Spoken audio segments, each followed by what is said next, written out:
Good Modi care morning. আমরা এখানেতে আজকে একটা মোদি কেয়ারের প্রোগ্রামে এসেছিলাম। একটা ফ্যামিলি প্রোগ্রাম ছিল, সেখানে আমি মোদি কেয়ারের হেমল্যাপের যে আমাদের বিউটি প্রোডাক্টের সেটটা আছে সেটা তাদেরকে দিয়েছি। পরবর্তীকালে তাদের জয়েন করার মতন ইচ্ছা আছে।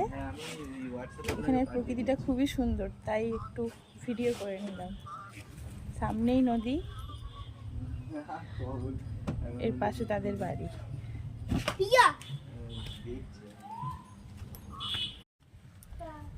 Good Modi care morning. আমরা এখানেতে আজকে একটা মোদি কেয়ারের প্রোগ্রামে এসেছিলাম। একটা ফ্যামিলি প্রোগ্রাম ছিল, সেখানে আমি মোদি কেয়ারের হেমল্যাপের যে আমাদের বিউটি প্রোডাক্টের সেটটা আছে সেটা তাদেরকে দিয়েছি। পরবর্তীকালে তাদের জয়েন করার মতন ইচ্ছা আছে।